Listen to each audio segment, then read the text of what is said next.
Oh, sorry, it took me a second. What's up? How you doing? I really wanted to do an in-depth review and analysis of the season, but then my brother-in-law got me Alberto's, and I had a Jaritos right here, and I was just like, let's just like talk. Let's just I'm mukbanging, which is an eating show where you pretend to talk to people and have a conversation, and it's so we're just gonna eat and talk about this season. If the audio is bad, that's not my fault. Okay, I'm the biggest pocho. If you don't know what pocho is, it's like American Mexican. So I'm the biggest pocho. So I had them put everything on the side. So here's my guac, and so I got here some asada fries that I'm about to put everything on. So you know what? Let's just talk about the season. Better than last season, but could have been way cooler. Okay, there were so many times when the show got distracted, and when I say distracted, you're like, "What are you talking about?" There are moments where you establish the storyline of the season, right? Say we talk about Slade at the beginning. Slade shows up, and it's like, okay, well that's our primary antagonist to our protagonist, right? So we look at that and we say, here's what we're gonna do. They're the focus. But then the season took so many steps doing other things, going around doing other little side quests, and that's okay. But the intensity of Deathstroke and what he means to the characters can often be forgotten, belittled, reduced, and even become kind of annoying after a while. Dick's hatred of himself and his whole I can't forgive myself started to get really annoying. And when he went to prison and he found out about the Nightwing thing and he's like, okay, I'm gonna fight back. I was so happy because I was like, he's finally getting his life together. He's finally getting control of who he is as a person. You know, there's a really sorry, I was looking for my bottle opener. New Orleans. Um, he's really just learning to forgive himself, and I think there's an interesting thing to talk about redemption. About this whole season is all about accepting your own redemption and making things right to not only the people you've hurt but to yourself. I think Dick kind of learned to be okay with who he is as a person and understand that there are sacrifices and risks, but the fact that he's trying to do good is okay. And what I think is interesting here is that his parallel is Deathstroke, right? You look at Dick and you say, oh, here is a man who hurt people and he feels so responsible that he puts that back on himself, and it's just self-hatred and it's just all internalized, right? And the difference between him and Deathstroke is that Deathstroke did the exact same thing, but instead of blaming inward, he blamed everyone else. He blamed the Titans. He blamed military. He blamed bad guys. He blamed everybody but himself because he's just so selfish and self-centered and toxic that any bad problems that are clearly his fault, his responsibility, he blamed on the Titans. He blamed on Dick, which is why at the beginning he was just like, oh, if you get the Titans together, I'll kill them all. You're the reason your son died, bro. You stabbed Jericho. So it's interesting seeing that perversion and how Dick slid away from it towards accepting himself and his mistakes. Now, Donna Troy.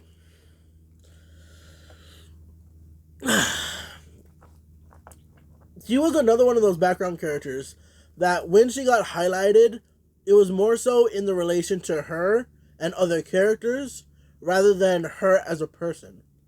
She got a couple moments about the Themyscira and training, but we didn't get as much as we could have, and at the end of the day, I hate to be that guy. At the end of the day, compared to her comic book counterpart, Donna Troy is a pale comparison. I mean, let's look at any of her fights, but let's just talk about her last one with Connor at the carnival. When they were fighting back and forth, I wanted them so desperately to start flying up in the air, do a sky battle, have her throw, like grab trash cans or whatever with her whip and throw them at him and do all this. And I wanted something so cool, but they didn't do it. They punch each other around a little bit, and that's so sad because the character could be so much more. And what sucks is that there's potential there. At times, the actress... I'm so bad with names. I'm so sorry. At times, the actress does this really good job of this reluctant hero who kind of, like, glimpses, like, I can be this, but I'm afraid to be it again. But other times, she just seems bored, and the thing she does just seems a little uninspired. I wish they had read some more of the recent Titans comics, not Teen Titans, the Titans comics, and had just gotten a bit of influence from there, because Donna Troy's a cool character. She's cool, but they never touched any of that. And I understand that there's this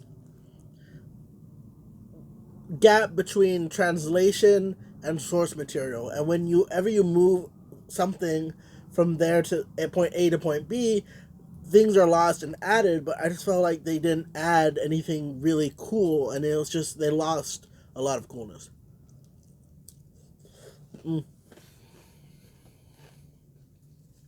Sorry, my dog's underneath me. You want to hear? Yeah. Sorry. So, a lot of times, this season had moments where I just felt like I needed to be pushed more. Which, if my first major point was too many characters, diverging plot lines, lots of focus, then my second point, main point, is that the show doesn't go far enough. And what I mean by that is that there's a lot of cool ideas there, but they never push them the right way.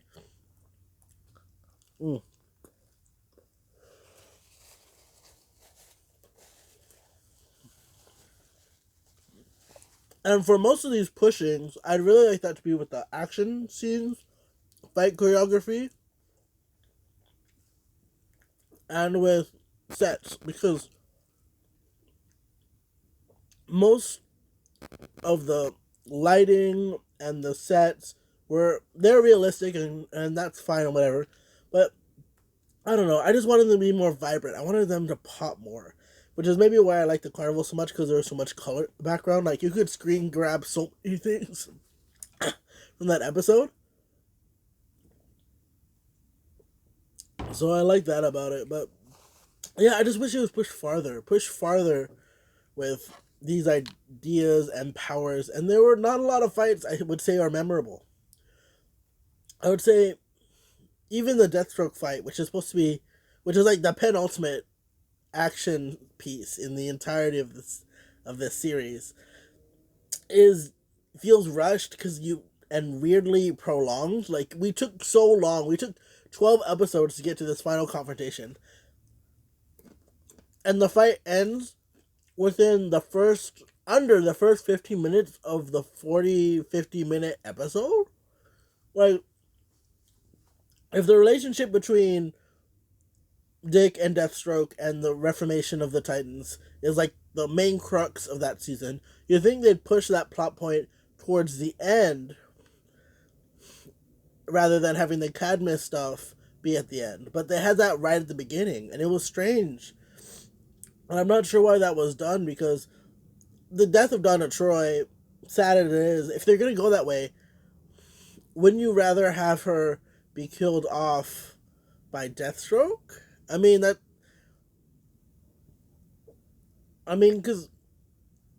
at the carnival she saves people. Heroism, that is used to push the Titans to say, yes, we need to be heroes, we need to help people. That's great. A character's death used to push characters to do things is like literally probably why Coulson died in the Avengers, right? It's to help gather the team together and rally. But the issue here is that I felt like it would have been strong. If you're going to kill Donna, then why not have her die in the confrontation of her defending someone from Deathstroke. You know what I mean? Like a civilian or something. And then when Deathstroke is like, look, Dick, you've killed another person. It's all your fault. You're toxic. You're destroying everyone around you. Then Dick can say, no, she was defending herself. She had entirely her own volition to do whatever she needed to do. I brought these people together because they are participating too. And we are working together to defend the city from people like you. You're the one with the sword. And then that would just reinforce the idea of forgiving yourself and being proactive in your own identity. And just, I felt like that would have brought together the themes better than her just dying in some Cadmus fight. And it's sad because there's just so much potential there. And I don't know how I feel about Isa Morales dying, Deathstroke, simply because I need more guac. Simply because he did a really good job of being like this toxic assassin, and I really thought we could have saw more of him. But I kind of understand Rose. I I understand Rose killing him. I mean, so I'm not too mad about that, but this feels like a waste.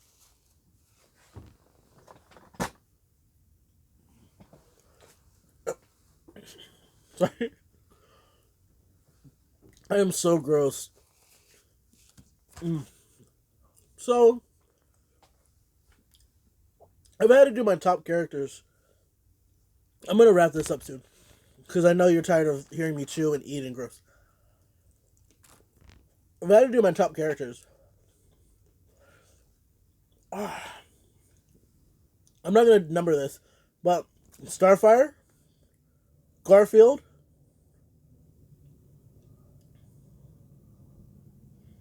that, that might be it. Starfire, the actress that plays her, Anna Diop, I believe, she's beautiful, she's fierce, she's tough, she's entertaining, she's charismatic, and they need to give her more to do, and I hope that season 2 of Tamaran being here and Blackfire showing up is like puts her in the spotlight, because Anna Diop did great and I love her, and if I got the name wrong then I'm trash and now I'm exposed. Garfield Logan was so adorable, along with Connor. He's great too, but he needs a bit more work, even though he was the spot of sunshine. Connor worked so hard to keep the Titans together, and he was just in the background for so many episodes. So when the Cadmus stuff came up, I was so proud that he was getting spotlight, even though I was terrified what they were going to do to him. He was just in the background the whole time, and I'm sure a smarter person could somehow correlate him as a person to being the backbone of the Titans. But I can't. But he was always there, holding on the base, and I love him for that.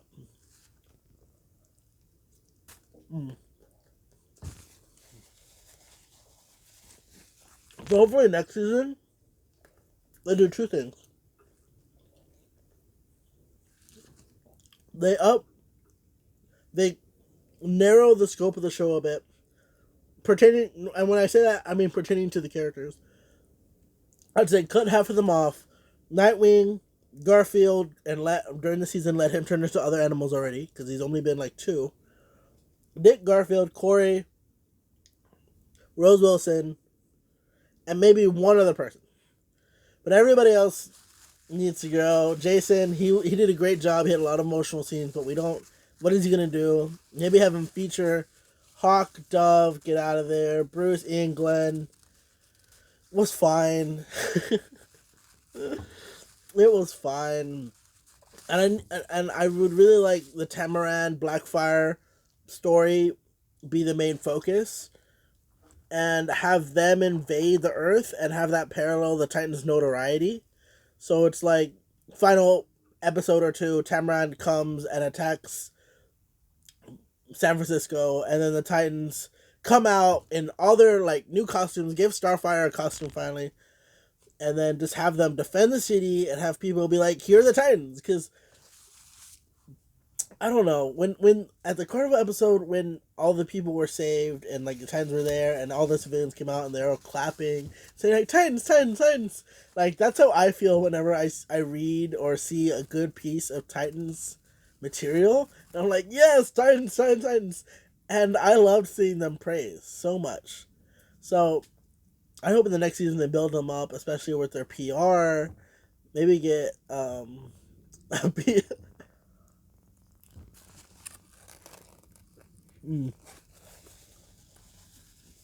get get somebody to do their PR. I don't know. So that's my thoughts on the series. If you enjoyed my gross mouth noises and my opinions, let me know down below. And if you want to check it out, I'll have links to articles I've written that review each one of the episodes of this season. So please don't forget to. I'm not editing this. I'm not. I don't have the time and mental capacity. But if you like this, don't subscribe and don't like, but please comment. I'll see you later. Bye.